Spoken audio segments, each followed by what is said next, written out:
हे जे हुजरे घालणारे, धोतर फिटूस्तर मागे पुढं पळणारे, लग्नामध्ये सप्त्यामध्ये जी हुजूर करणारे, ही पिढी आता राजकारणातून संपली.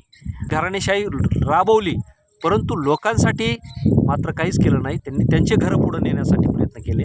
गावातले जे काही मंडळी आहे, हां पायघड्या घालणारी हां किंवा हां हुजरीगिरी करणारी, हां या हुजरीगिरी करणाऱ्या लोकांमुळं हां गावाचा विकास नेहमी खुंटत आलेला आहे. तर हे लोक संपायला पाहिजेत. तुम्ही म्हणता ते अगदी बरोबर आहे. कारण अनेक गावामध्ये असे काही जुने राजकारणी होते, जुने खोडं होते, की ज्यांनी गावाचा विकास रोखून धरला. म्हणजे नुसत्या गावाचाच नाही, त्यांनी त्यांची स्वतःची सुद्धा प्रगती खुंटून घेतलेली. त्याचं कारण असं होतं, एकतर हे सामाजिक आणि राजकीयदृष्ट्या अडाणी होते, शैक्षणिकदृष्ट्या सुद्धा मागासलेलेच होते. म्हणून यांची विचाराची उंची काही जास्त मोठी झालेली नव्हती. कारण त्यांनी कधी गाव आणि गाव सोडून बाहेरचा जिल्हा, बाहेरचा तालुका, इतर राज्य, त्या राज्यामध्ये झालेली प्रगती कधी बघितलेली नव्हती.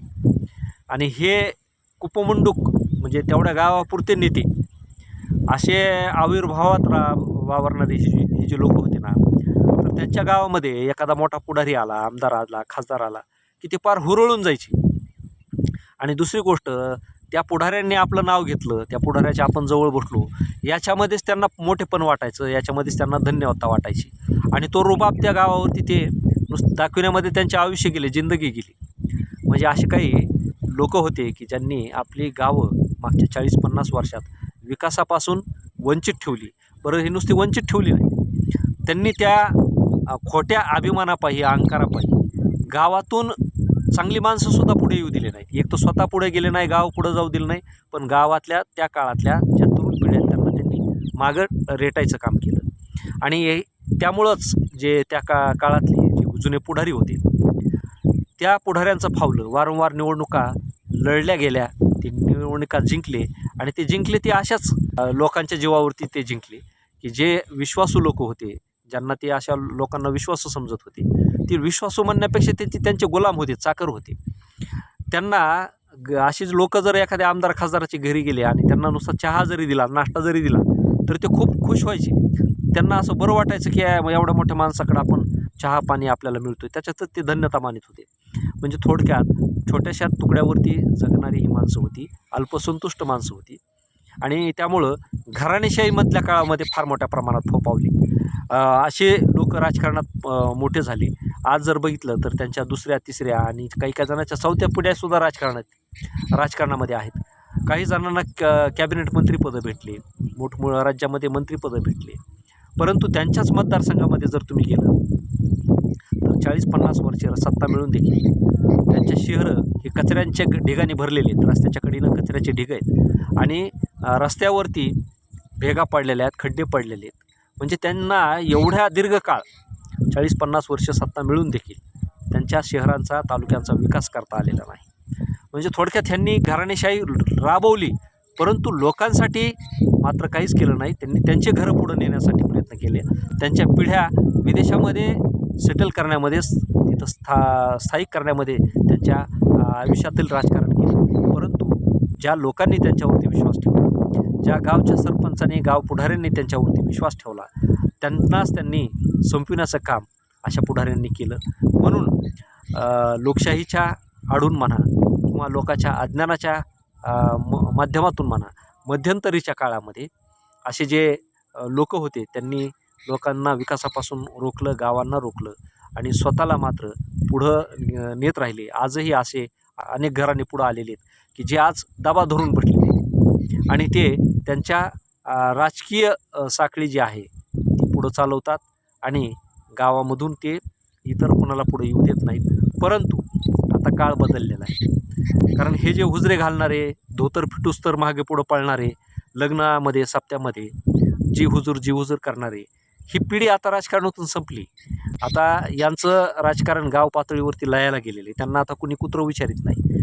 कारण आता जे तरुण पोरं आहेत त्यांना कळालं आहे की आपलं खरं नुकसान, गावचं नुकसान कोणी केलेलं आहे. म्हणून ती माणसं जरी राजकारणात चांगली वाटत असली आपल्याला गाव पातळीवरती, तरी त्यांच्या अज्ञानामुळं आणि त्यांच्या लाचारीमुळं गावं संपलेली आहेत.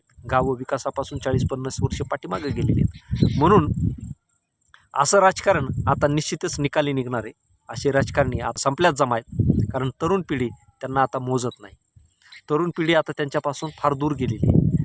म्हणून मला असं वाटतं कालच्या आंदोलनापासून की देशामध्ये फार मोठ्या परिवर्तनाची आणि क्रांतीची सुरुवात झाली असं म्हणायला हरकत नाही. असे खोडं गावच्या राजकारणात होते की ज्याच्यामुळं काही प्रगती झाली नाही आणि दुसऱ्या नवीन माणसाला पण त्यांनी राजकारणात येऊ दिलं नाही. त्यांनी राजकारणाचे दारं अडवले, विकासाचे दारं अडवले आणि ही एक लॉबी होती.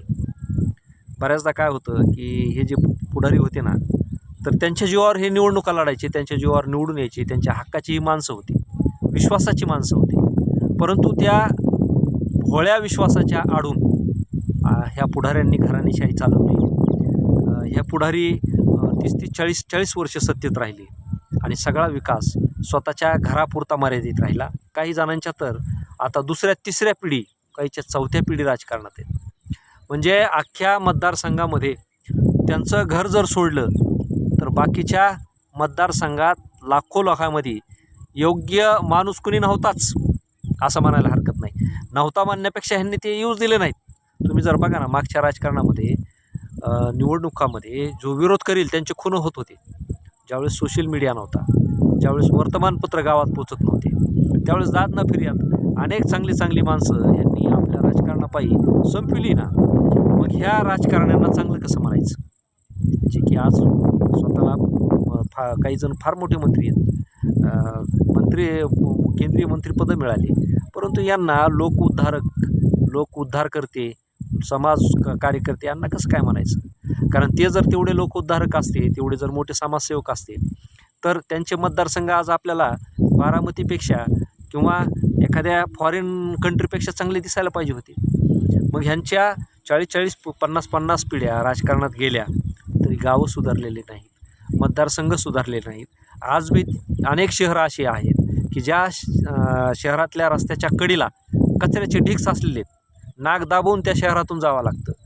आणि दुसरी गोष्ट की जे अशा गप्पा मारतात ना मोठमोठाले राजकारणी लोक, त्यांच्या मतदारसंघात, त्यांच्या शहरात, त्यांच्या घराकडे जाताना कमरा इतकाले खड्डे रस्त्याने पडलेले, रस्त्याला भेगा पाडलेल्या आहेत. आणि मग हे विकास कशाचा. थोडक्यात काय माहिती का, की राजकारण हे ह्यांनी स्वतःसाठी मर्यादित केलं, स्वतःसाठी विकास केला आणि जे हुजरे होते ते हुजरेच राहिले. थोडक्यात पुरातन काळामध्ये जसे चमचे होते, शिपाई होते, की एखादा जहागीरदार नवाब आला की पार जसं तुम्ही आता म्हणले तसं कमरेपासून फिटूस्तर मागं पळायचे, तर ते एका तुकड्यासाठी पळत होते. म्हणजे त्यांच्या काही लय मोठ्या अपेक्षा नव्हत्या, खाण्यापिण्यापुरत्या अपेक्षा होत्या. असे खाण्यापिण्यापुरते जगणारे नेते मागच्या कालावधीमध्ये खूप मोठ्या प्रमाणात झाले. परंतु अलीकडं काळ बदलतो आहे आणि दुसरी गोष्ट, आताची जी तरुण पिढी, शिकलेली पिढी, ती पूर्वीसारखी अडाणी नव्हती. पूर्वीची लोकं अडाणी होती, सहज लवकर दुसऱ्यावरती विश्वास टाकायची आणि विश्वासघात झाला की त्यांच्यासमोर दुसरा पर्याय पण नसायचा. आत्मक्लेश करून घ्यायचा एक तर आणि राजकारणातून निवृत्ती घ्यायची, नाहीतर मग हाय तसं वाटोळं गावचं चालू द्यायचं. परंतु आता तरुणांसमोर असंख्य पर्याय आहेत. तरुण पिढी विचार करते. तरुण पिढींच्या समोर त्यांच्या शिक्षणाच्या समस्या आहेत, त्यांच्या रोजगाराच्या समस्या आहेत.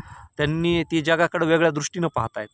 इतर देशामध्ये काय बदल आहेत, इतर देशामध्ये तिथली घरं, तिथली रस्ते, तिथलं राजकारण, तिथलं समाजकारण, एकूण तिथली प्रगती आणि आपलं स्वतःचं अस्तित्व आजची तरुण पिढी दुसऱ्याकडं पाहून, जगाकडं पाहून शोधते. आणि त्यामुळं असल्या राजकारण्याचं आता इथून पुढं काय फावणार नाही. कारण असले राजकारणी आता इथून पुढे बाद होतील. असल्या राजकारण्यांना इथून पुढची तरुण पिढी ही विचारात घेणार नाही. त्यांचं राजकारण हे संपल्याशिवाय राहणार नाही. आणि तसे बदल आता सुरू झालेले आहेत. ते बदलाचे वारे वाहत आहेत. जेन जी अल्फा जनरेशन्स, जेन जीसारखे, अल्फा जनरेशन्ससारखे नवीन पिढ्या पुढे येत आहेत आणि त्या पिढ्यांना तात्काळ आता बदल हा पाहिजे. आता ते तुमच्या शब्दावरती विश्वास ठेवणारे नाहीत, ते तुमच्या आश्वासनावरती विश्वास ठेवणारी ही पिढी नाही. कारण जग हे अत्यंत वेगवान झालेले आहे आणि तेवढ्याच वेगानं, तेवढ्याच गतीनं त्यांना बदल हवा आहे, त्यांना प्रगती हवी. म्हणून आता एखाद्या लग्नामध्ये पुढारी जरी दिसला आणि रस्त्यानं तो चालताना गाडी जरी दिसला तर कोणी राम करीत नाही किंवा त्याला बोलण्यासाठी 2 शब्द कोणी उभा राहत नाही. आता अनावश्यक कुणाला प्रतिष्ठा देणं आणि कुणाला किंमत देणं हे तरुण पिढीच्या आता आचरणामध्ये नाही. ही तरुण पिढी ही कशी आहे माहिती का, उगवत्या सूर्याला नमस्कार करणारी आहे. मावळत्या सूर्याकडे पाहून आपला वेळ वाया घालवणारी नाही, असं मला वाटतं. धन्यवाद.